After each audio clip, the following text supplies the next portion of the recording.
Well, hi there and welcome to Black Gumbo Southern Gardening. Thought I'd give you a brief update on our harvesting.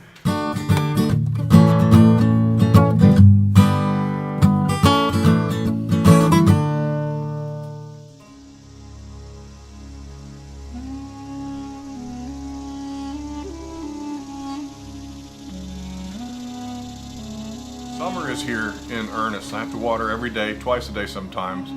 Our plants are starting to show stress, summertime stress, and we're going to get a tomato harvest, and our peppers will probably make it through the summer. But the tomatoes, they're going to come up after this first flush of fruit. It's just going to be too hot for most of the tomatoes to make it through, especially the containered ones. Now the ones in the ground, they might make it, but I need that ground for other things. So come midsummer, we're going to pull them out of there. In the meantime, what I've got is a good harvest going on. So let me show you some of these. This beauty right here is so vine ripened and soft and ready to be enjoyed. This is an Amana orange tomato, and it's a beefsteak tomato. It's very delicious. I've really enjoyed eating these. These are fantastic. In fact, I'm gonna have to eat this today. It's getting somewhat soft. Compare the Amana orange to Golden Jubilee. These Golden Jubilees are also a very delicious tomato, probably more meat than seeds, and I like that. These are wonderful little gold tomatoes. They're nice and soft. Delicious, delicious. My other tomato that's coming in a lot, I'm getting a lot of these little Pantano Romanesco, I think that's what they are. These were supposedly some rare Italian kind of, I was real excited to get these, but I've found a big diversity in flavor from fruit to fruit. And I'm not sure I'm going to grow them again because they make good paste tomatoes, I'm sure. But I got Roma tomatoes for that. And so my Roma tomatoes are coming in like crazy. Every year I grow Romas, and they're actually bigger this year than they have in the past. No blossom end rot. Not on my Romas this year. Another one I've been growing is Cherokee Purple. Now, these Cherokee Purples are dark tomatoes. You can see that this one is needs a little more ripening, but they do have green on the top. And they're a dark tomato. These are delicious. I love these so much, and I'm so glad that I had some really old seed, and I just planted them on a whim, thinking, well, if I get some of these Cherokee Purples, then I'll be blessed. And sure enough, they came up. I'm also growing a few other kinds that haven't ripened yet. Bonnie Best, I got one of those earlier today, but I had to eat it. It was so ripe, and it was delicious. Bonnie Best, I'm looking forward to some of those coming in. And my hybrids are putting on gigantic and gnarly fruits, but I just haven't had any ripen yet. And when I do, I'll let you know how they taste. Now, there was another project I did this past week, a couple of weeks. I made a video on it, and I want to show you the results. We took our cucumbers, so many of them, tons of them, and we pickled them. They are done, and they are delicious. You can see I've already tapped into them. I've already begun eating them. You can see that the ferment went well. I have nice cloudy fermented pickle juice. These are nice and tart. And I learned something. So this is Early Wonder, and it is a bumpy cucumber that is good for pickling. That's good, and it's crunchy. The other ones we did were a, Sam.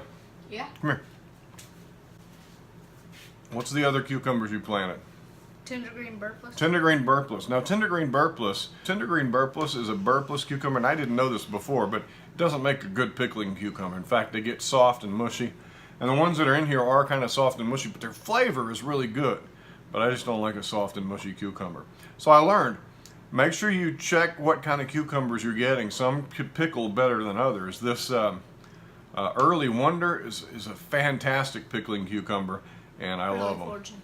Early Fortune? Yeah, not Early Wonder, Early Fortune. Well, they're your cucumbers, so after all, you know what they are. So this is a tiny little dude. I've got some big ones in there, and they all taste fantastic. So try it. I'll link to my fermenting pickles video. It's really good. I also did these chips. Cut them up and made chips. It's hard to see through the blue glass there, but I mean, look at that. I've eaten half of them already in just a week, and they're absolutely fantastic. I can't tell you how delicious these are. Try it. It's not hard. I thought for sure that I would mess up my ferment, but I didn't. Thought for sure after my previous fermenting experience that it wouldn't go well, but it went great. And so there's a little bit about the harvest right now. Let's take a tour of what's growing out there and see how the heat is affecting everything. Let's go. Here we are. I want to show you something here in my parsley. I don't know if we'll be able to find them. In my parsley, there he is. In my parsley. See that right there where my pinky's pointing at? That is a caterpillar. That is the caterpillar of the swallowtail butterfly. And I know it's a swallowtail and not a monarch because of its coloration. Because if I disturb it, he puts out orange tubercles. See how he does that? Kind of weird, huh? Things in the way. See how he displays like that? Where is he? There he is. That is distinctive of that particular variety. And they like parsley and parsley family plants, so they are specific. I'm going to go ahead, there's 2 of them in there. I'm going to go ahead and let them grow and see if we can't find a chrysalis in there and see what happens.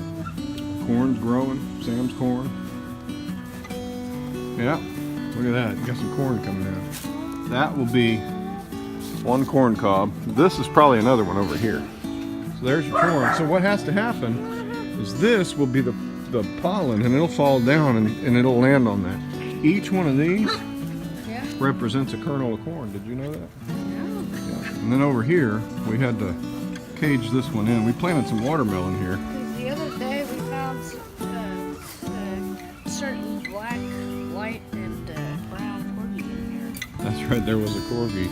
A certain corgi was in this bed because she smelled cat poo.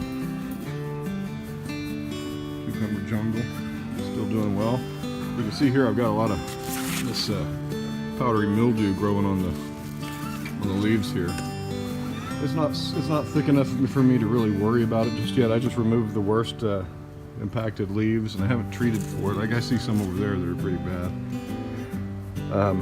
But the heat's about to kill off all this stuff. Those cucumbers in there. These are those burpless ones I was telling you about that don't make good pickles. Squash plants coming in just fine. Hope those make the summer. Looks like they need a little bit of water over there. This plant looks stressed. This is actually watered well, this particular tomato plant. But you can see the leaves are curled because it's stressed. That's because it's too big for its bucket and it uses up its moisture quickly. So the moisture there fluctuates, and that's not good for a tomato plant. And so even when it's watered, it's still stressed out.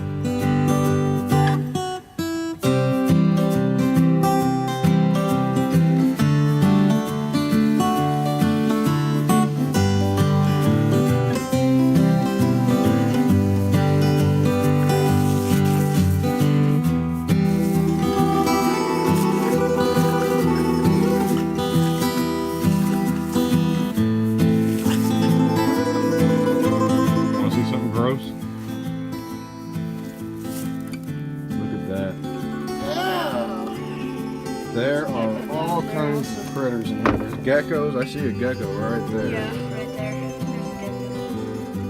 Look at all those roly-polies, doodle bugs. Maggots! And right in there, a bunch of black fly maggots. They're doing their job though. Look at that, you can hear them.